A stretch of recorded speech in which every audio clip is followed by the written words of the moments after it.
Selamat sore, kita bertemu kembali pada mata kuliah Ekologi Laut Tropis bagi mahasiswa semester 6 program studi manajemen sumber daya perairan. Pada hari ini kita sudah sampai pada perkuliahan minggu keempat. Kita akan mulai membahas modul 4 dengan topik ekosistem terumbu karang. Modul ini cukup panjang, akan membahas tentang ekosistem terumbu karang ditinjau dari aspek biologi karang, tipe terumbu karang, sebaran dan lingkungan fisik ekosistem terumbu karang, biota ekosistem terumbu karang, fungsi ekosistem terumbu karang, juga ancamannya, serta di akhirnya nanti kita akan bahas tentang metode kuantitatif ekosistem terumbu karang sebagai dasar nanti pemahaman jika melakukan penelitian tentang ekosistem ini. Modul ini akan dibahas dalam 4 kali pertemuan. Nah, tujuan dari pembelajaran modul ini diharapkan nanti mahasiswa mampu menjelaskan tentang pengertian terumbu karang, juga terkait dengan sebaran ekosistem terumbu karang beserta lingkungan fisiknya. Yang kedua, menjelaskan tentang biologi karang, biota ekosistem terumbu karang dan interaksi di dalamnya. Yang ketiga, fungsi ekosistem terumbu karang beserta ancamannya. Dan yang keempat, mampu mengaplikasikan metode ekologi kuantitatif pada ekosistem terumbu karang dalam penelitian. Nah, diskusi dalam pembelajaran modul ini dibagi dalam 4 tahapan. Belajar pada minggu ini kita akan membahas ekosistem terumbu karang bagian 1, yaitu pengertian terumbu karang, terumbu dan karang, sebaran ekosistem terumbu karang, dan lingkungan fisik terumbu karang.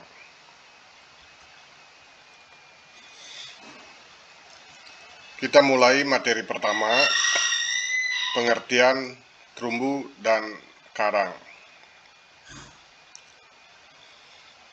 Yang pertama terkait dengan karang. Apa itu karang? Karang dalam biologi dikenal sebagai koral. Koral ini adalah hewan yang termasuk ke dalam ordo Scleractinia, di mana jenis-jenis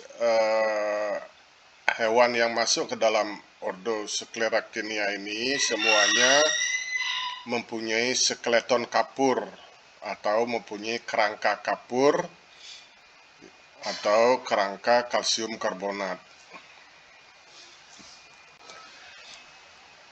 Koral atau karang sebagai hewan ordo Scleractinia ini dapat dibagi ke dalam 2 kelompok berdasarkan kemampuannya untuk membentuk terumbu atau mengendapkan kapur.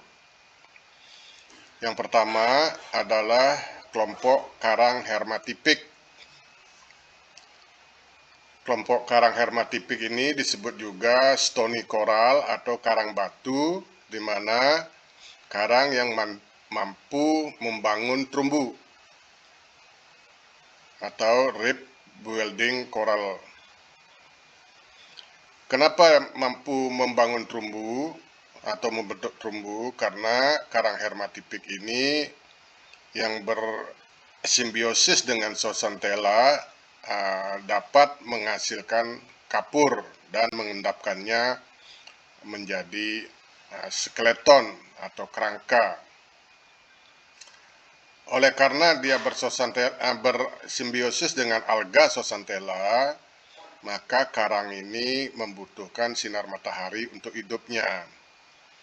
Nah, hal inilah sering mengacaukan karena karang koral itu mutlak membutuhkan sinar matahari untuk hidupnya, seringkali dikira bahwa karang itu adalah tumbuhan. Tapi sekali lagi, karang adalah hewan. Kelompok yang kedua adalah karang ahermatipik.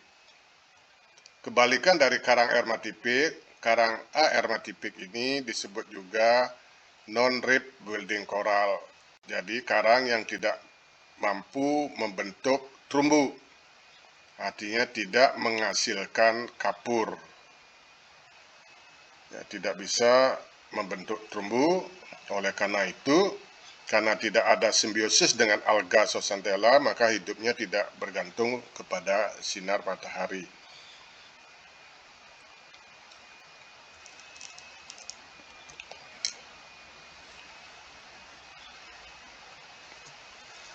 Nah, bagaimana struktur hidup dari karang hermatipik atau karang batu? Karang yang mampu membentuk terumbu atau membangun terumbu karang. Nah, karang hermatipik ini hidupnya bersimbiosis dengan alga zooxanthella.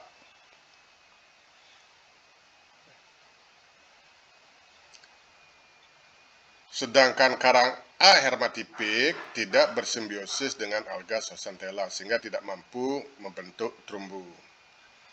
Nah, zooxanthella yang bersimbiosis dengan hewan karang ini adalah alga Dinoflagellata unicellular dari jenis Gymnodinium microadriatum. Nah, zooxanthella ini hidup di lapisan dalam perut hewan karang atau pada lapisan gastrodermis. Nah, jadi kalau di dalam sebuah koloni karang atau terumbu karang ini terdapat banyak hewan karang atau disebut dengan polip. Ya, polip, di mana setiap polip ini atau hewan karang, ya, sekali lagi hewan karang itu disebut dengan polip. Polip-polip ini memiliki tentakel yang berfungsi untuk menangkap makanan. Nah, di dalam polip ini, di lapisan dalam perutnya, ya, kalau kita belah, ya, ini hidup zooxanthella. Ya, hidup zooxanthella di lapisan perut bagian dalam. Itu.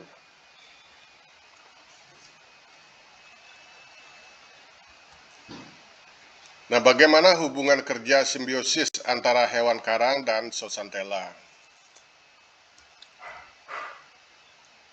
Sebagai alga, ya, zooxanthella ini melakukan fotosintesis dengan bantuan sinar matahari untuk membentuk bahan organik, ya, yang akan disumbangkan sebagai makanan bagi hewan karang. Dan juga karena fotosintesis ini, alga ini akan menghasilkan oksigen yang juga sangat diperlukan untuk pernapasan atau respirasi bagi hewan karang. Nah, zooxanthella ini pun mengendapkan kapur sebagai rumah, sekaligus sebagai rumahnya, ya, sebagai rumahnya. Jadi di dalam sebuah koloni karang ini, ya, atau disebut sebagai sebuah terumbu karang, ini diendapkan oleh zooxanthella dan sekaligus di dalamnya ini, ya, merupakan rumah bagi jutaan alga zooxanthella. Nah, sementara hewan karang, ya, karena ini hubungan simbiosis, berarti ada hubungan yang saling menguntungkan. Nah, zooxanthella tadi memberikan hewan karang berupa sumber makanan yang dihasilkan dari proses fotosintesisnya, juga oksigen untuk respirasi, sementara dan mengendapkan kapur, ya, sementara hewan karang ini memberikan tempat hidup bagi zooxanthella. Hewan karang juga menghasilkan karbon dioksida melalui pada saat respirasi, dan juga menghasilkan nutrien dari hasil ekskresi untuk dimanfaatkan oleh zooxanthella dalam proses fotosintesis. Nah, bagaimana mekanisme zooxanthella ini mengendapkan kapur atau kalsium karbonat ini masih hipotesis ya, masih hipotesis dengan persamaan seperti ini ya. Nah, Zooxanthellae ini merupakan alga mikroskopis yang hidup di dalam karang, juga dia memberikan warna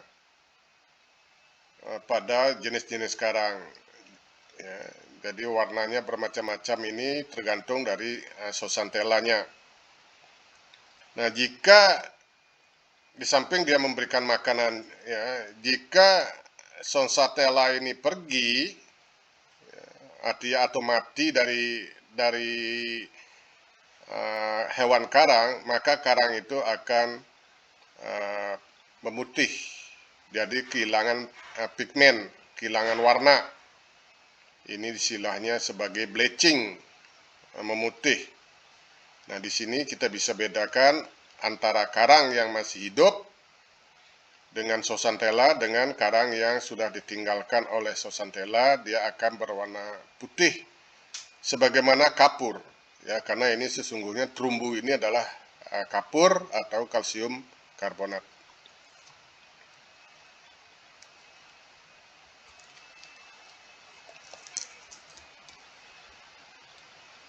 Selanjutnya pengertian tentang terumbu atau reef. Apa sih terumbu itu? Nah, istilah terumbu ini mempunyai pengertian yang beragam menurut kelompok orang. Nah, oleh kapten kapal, terumbu seringkali diasosiasikan dengan bagian laut dangkal yang dapat mengganggu navigasi pelayaran. Jadi semua ya, laut yang dangkal yang mungkin dapat mengganggu navigasi itu disilahkan sebagai reef atau terumbu. Sementara nelayan ya, ini seringkali mengasosiasikan terumbu sebagai batuan yang tenggelam di dalam air, di mana di situ banyak ikan-ikan berkumpul dan juga dapat menyangkutkan jaring. Sementara orang lainnya ini mengartikan terumbu sebagai batuan di perairan dangkal tempat pecahnya gelombang. Ya, jadi bermacam-macam ya pengertian tentang terumbu. Nah, bagaimana pengertian terumbu secara biologi yang kita akan bahas. Jadi terumbu dalam pengertian biologi adalah struktur kerangka kerja organik yang dibentuk oleh organisme meliputi berbagai vertebrata dan alga, seperti di situ ada peran karang tertentu, alga koralin ya, dan juga mungkin beberapa cacing ya. Nah, dalam pengertian biologi, terumbu juga dapat dibagi menjadi beberapa istilah, yaitu terumbu karang, artinya terumbu yang dibentuk oleh hewan karang bersimbiosis dengan Zooxanthella. Sedangkan terumbu bukan karang, ini seperti misalnya ada terumbu tiram, ya, atau ini tiram yang hidup menggerombol, misalnya di akar mangrove, dia juga mengendapkan kapur. Juga ada tritip, ya misalnya. Juga ada terumbu cacing, juga dapat mengendapkan kapur.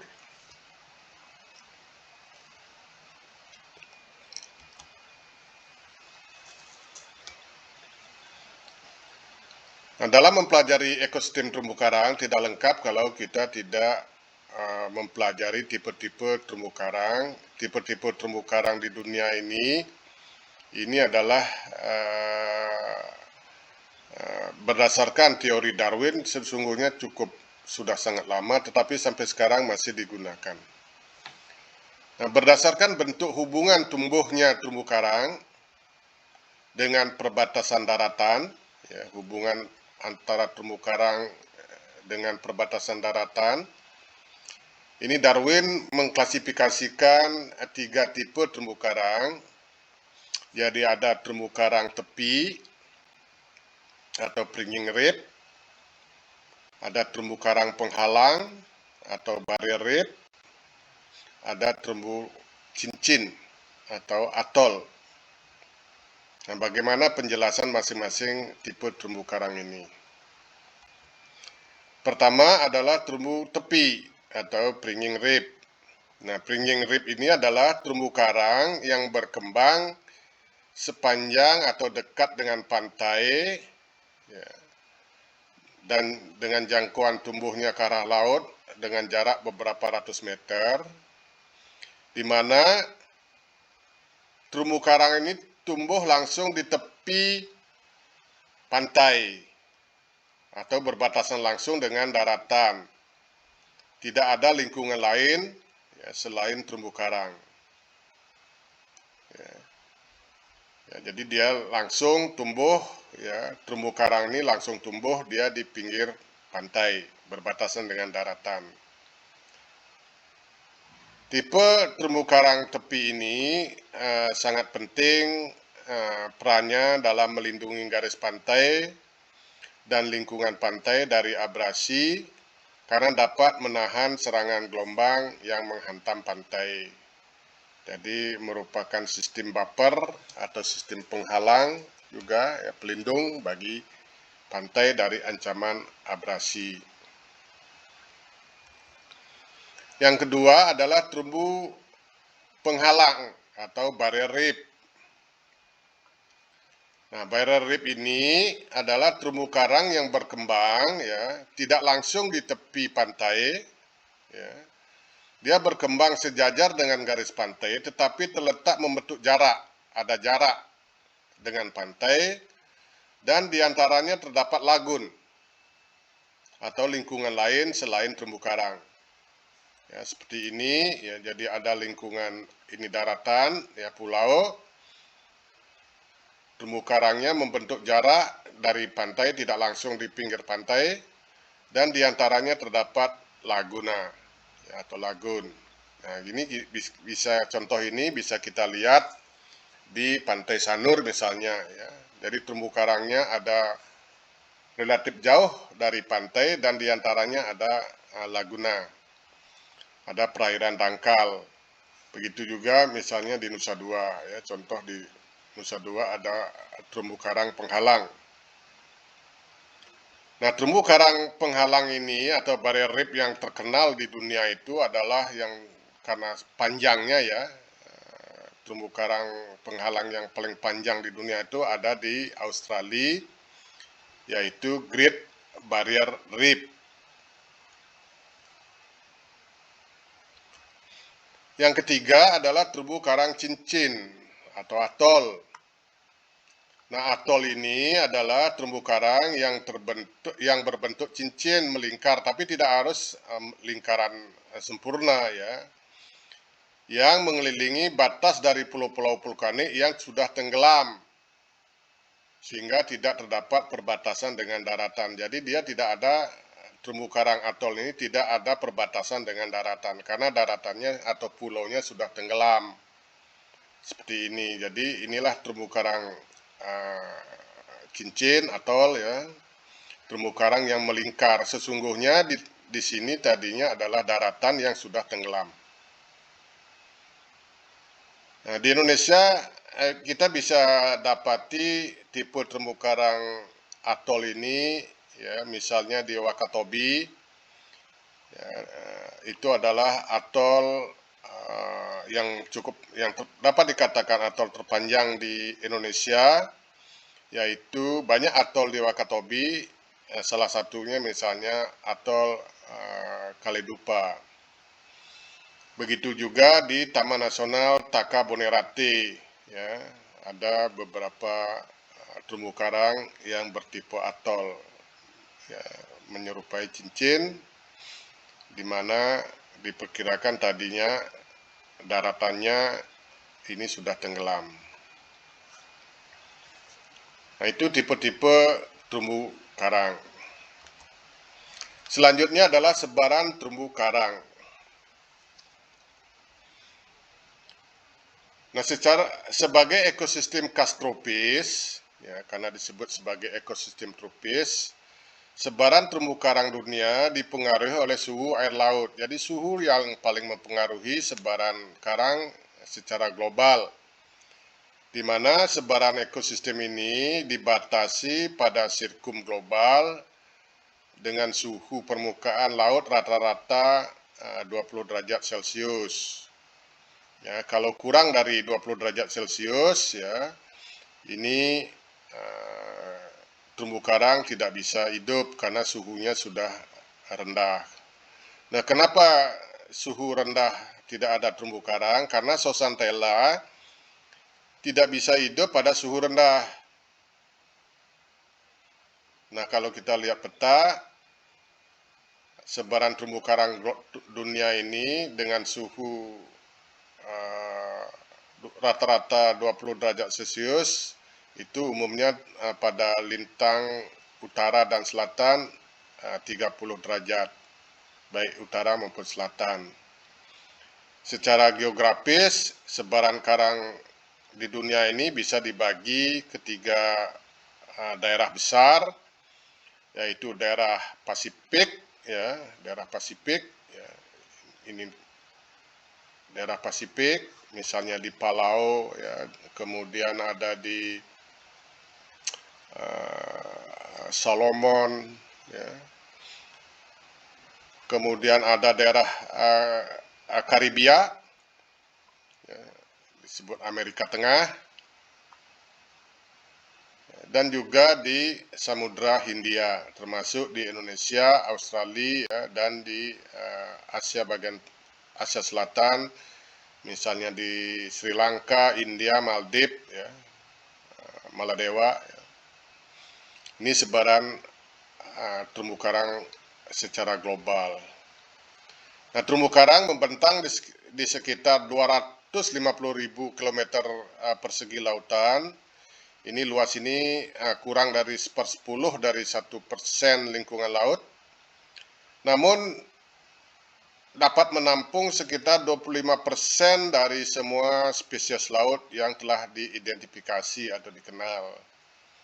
Di dalamnya terdapat sekitar 4.000 spesies ikan terkait terumbu karang dan 800 spesies karang pembentuk terumbu telah dideskripsikan hingga saat ini bersama dengan beragam bentuk kehidupan lainnya seperti moluska, ya, krustase, bulu babi, bintang laut, spons, cacing, dan banyak lagi.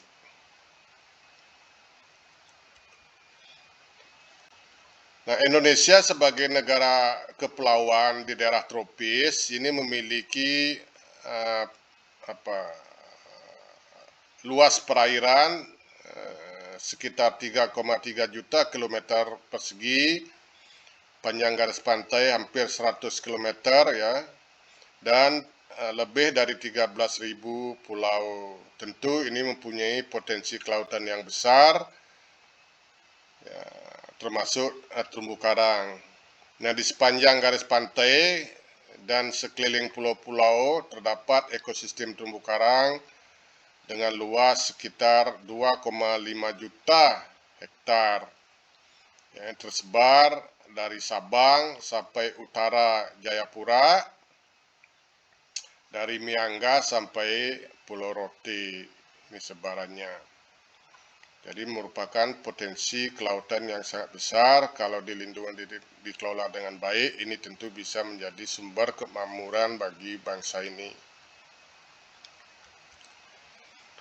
Nah, terumbu karang Indonesia ini berada di pusat segitiga karang dunia.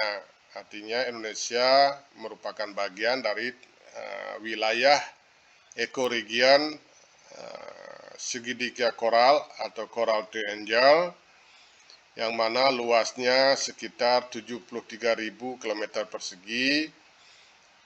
Ini hanya sekitar 29% dari total global tersebar. Jadi negara-negara yang mempunyai terumbu karang di wilayah segitiga karang dunia ini ada 6 negara, mulai dari Filipina di ujung utara, ya, kemudian Indonesia, Malaysia bagian baratnya juga, kemudian Indonesia di tengah, ada juga Timor Leste, ya, Papua Nugini, sampai Solomon.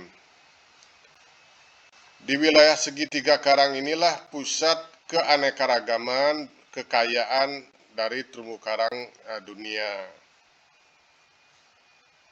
Nah, wilayah segitiga karang ini diakui sebagai pusat biodiversitas laut global dengan diversitas karang tertinggi di dunia, yang menjadi rumah atau habitat bagi 75% jenis karang yang telah diketahui dan 53% dari total terumbu karang dunia berada di sini. Juga keanekaragaman ikan karang tertinggi di dunia, sekitar 37% dari semua jenis ikan karang dunia ada di sini, di wilayah segitiga karang ini. Berikutnya yang materi ketiga terakhir yang kita bahas minggu ini adalah lingkungan fisik terumbu karang.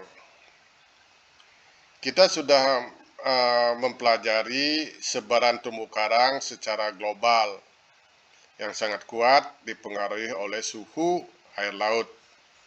Karena apa? Karena terumbu karang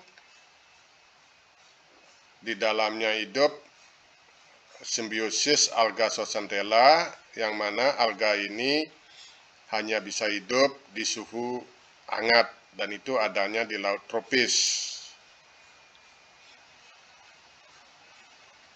Nah, secara lokal, sebaran dan kehidupan karang ini dipengaruhi oleh beberapa kondisi lingkungan selain suhu tadi.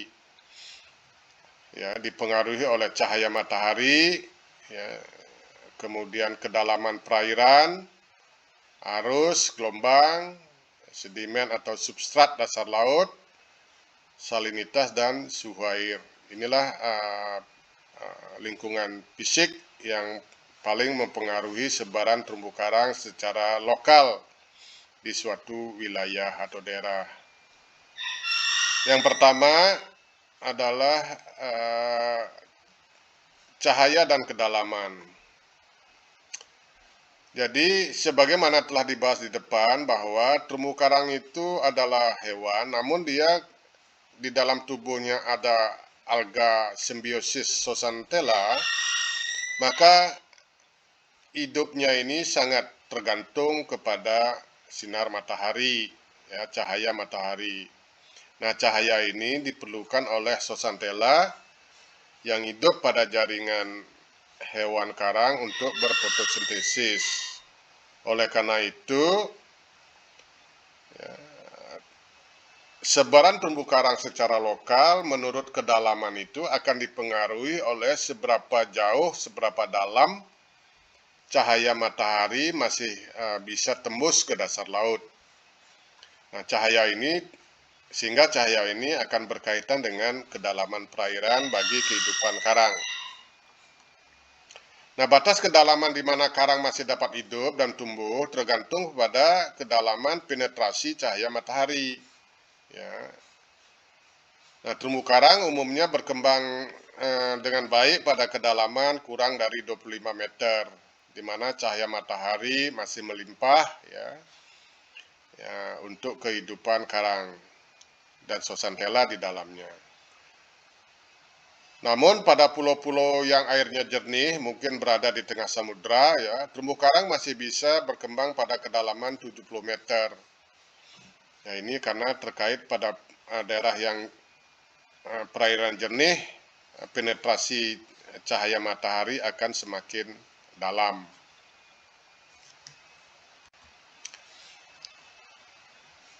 Kondisi fisik berikutnya yang mempengaruhi terumbu karang adalah arus dan aksi gelombang. Nah, arus sesungguhnya diperlukan oleh karang untuk mendatangkan makanan berupa plankton, ya. Juga arus ini akan mampu membersihkan karang dari endapan-endapan sedimen, ya, sehingga proses fotosintesisnya tidak terganggu. Dan juga arus bisa mendatangkan oksigen, ya, mensuplai oksigen dari laut lepas, ya, sehingga sangat dibutuhkan. Namun jika pada kondisi tenang di mana arus ini lemah, ini justru tidak bagus bagi terumbu karang, karena di daerah perairan yang tenang ini akan cenderung terjadi sedimentasi atau pengendapan sedimen. Nah, sedimen yang mengendap ini akan menutupi permukaan hewan karang, sehingga hewan karang akan mengalami kesulitan untuk membersihkan diri, dan juga nanti akan mati karena zooxanthella tidak mampu berfotosintesis. Di sisi lain, arus yang kuat juga tidak baik bagi pertumbuhan karang. Kenapa? Karena dengan arus yang kuat ini kesulitan karang melakukan regenerasi, terutama pada kondisi arus ini larva planula karang ini akan sulit menempel pada substrat. Jadi akan proses regenerasi karang itu akan terhambat. Nah, terumbu karang juga tidak bisa berkembang pada lokasi dengan ombak yang kuat, yang besar, ya, karena tentu akan terumbu karang ini akan hancur, berkeping-keping, tentu juga larva tidak akan bisa nempel dan tumbuh. Perairan pun sering keruh, ya, dalam kondisi gelombang yang besar. Jadi gelombang dan arus diperlukan, tapi dalam kondisi yang dalam kondisi yang tidak terlalu kuat dan besar. Berikutnya adalah faktor fisik berupa sedimen atau substrat dasar perairan. Nah, substrat dasar perairan ini diperlukan bagi karang untuk menempel hidup. Sesungguhnya karang, ya, atau terumbu karang ini dapat berkembang pada sedimen apapun yang merupakan sedimen keras di dasar laut. Syaratnya adalah sedimennya keras, ya, dan juga stabil. Nah, substrat keras dan bersih dari lumpur, ya, tidak mengandung lumpur, ini diperlukan untuk pelekatan larva planula karang yang akan tumbuh menjadi koloni baru. Nah, terumbu karang ini tidak dapat berkembang pada substrat halus seperti pasir atau lumpur, ya, karena di situ larva planula tidak bisa menempel dan juga cenderung sedimennya tidak stabil. Jadi pada prinsipnya terumbu karang dapat tumbuh pada berbagai substrat keras seperti misalnya pada cangkang moluska, ya, potongan kayu kalau misalnya dia stabil, ya, juga pada besi, ya, tali pun bisa, ya, jaring, yang penting adalah dia stabil, tidak bergerak-gerak, jadi memudahkan larva menempel dan berkembang menjadi koloni karang baru, seperti misalnya pada kasus terumbu karang yang ditumbuhkan di kerangka besi, ya, seperti ini. Ini sebenarnya adalah teknik menyediakan substrat keras untuk menumbuhkan karang di lokasi di mana di situ tidak ada substrat keras berupa batu. Nah, dalam gambar ini kita bisa melihat bahwa karang ini akan tumbuh, ya, di sekitar batu, substrat yang keras, tapi pada pasir tidak akan berkembang. Berikutnya adalah salinitas. Terumbu karang tidak dapat hidup pada perairan dengan salinitas rendah. Ya, oleh karena itu, terumbu karang tidak bisa dijumpai di dekat-dekat muara sungai, apalagi di perairan tawar. Sedangkan salinitas tinggi ini jarang berpengaruh terhadap terumbu karang. Seperti misalnya di Teluk Persia atau di Laut Mati, Laut Merah, terumbu karang masih bisa berkembang, ya, pada suhu sekitar 42 promil. Menurut Nonci, hewan karang mempunyai toleransi terhadap salinitas sekitar 24 sampai 40. Nah, salinitas optimal menurut well ini adalah 36 promil. Tapi ini bahkan menyatakan bahwa kisaran salinitas optimal normal bagi terumbu untuk berkembang itu 32 sampai 35 promil. Ini adalah salinitas normal air laut. Jadi intinya karang dan terumbu karang hidup pada salinitas normal air laut. Yang E adalah suhu. Nah, suhu merupakan faktor utama bagi kehidupan karang. Sudah dijelaskan tadi. Baik juga persebaran globalnya. Terumbu karang ini tidak dapat ditemukan di daerah beriklim sedang, temperate, apalagi di daerah dingin. Ya, karena tadi sekali lagi Zooxanthella tidak mampu hidup di suhu yang rendah. Menurut Nonci, suhu optimal untuk pertumbuhan karang itu 25 sampai 30 derajat Celcius. Sementara Utah Barat dan Evans mengatakan suhu yang baik itu berada 25 sampai 29 derajat Celcius. Sementara Barnes dan Hagas menyatakan bahwa karang hermatipik ini berkembang di daerah dengan suhu rata-rata 20 derajat sepanjang tahun. Ini bahkan menyatakan suhu paling optimal rata-rata tahunan 23 sampai 25 derajat Celcius. Dengan suhu toleransi kira-kira antara 36 sampai 40 derajat Celcius. Toleransi atasnya ini.